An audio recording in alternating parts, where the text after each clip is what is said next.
سلام عرض و ادب دارم خدمت داورای عزیز، آفرین. بینندگان تلویزیون و حاضرین در تالار. اسم من سلمان یوسفی است، از بدخشان آمدیم. و اسم من مسکان یوسفی است، از ولایت بدخشان آمدیم. خندول است. شما باید خوار برادر هستین؟ بله ها. همیشه یک جا میخوانین؟ بله ها. ما همیشه شنیده بودم که میگن در بدخشان نبوغ زیاد است و امروز ثابت شده که یک بار دیگه که در بدخشان ما بسیار استعداد داریم. شما بسیار خوش آمدید در آواز افغانستان. تشکر. و ما در وجود شما هنر میبینم، زیبایی و رنگ و بوی از امو منطقه پامیر میبینم.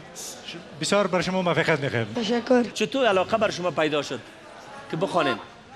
ما از همین تلویزیون و از طریق تلویزیون و کستان بله. از از همین تلویزیون و چیزا یاد گرفتیم. آفرین. خندول است. خوشبختانه که یک یاور به طرف شما چوکی خود دور داد، میتونین که یک یاور خوب قلب بتین بره بخیر. با افتخار خودت.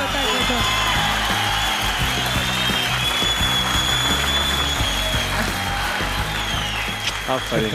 بسیار مقبول خواندین. آفرین، بسیار مقبول. آفرین.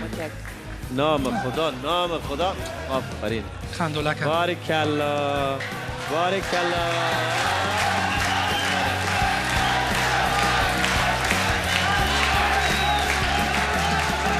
نام یک دفعه ای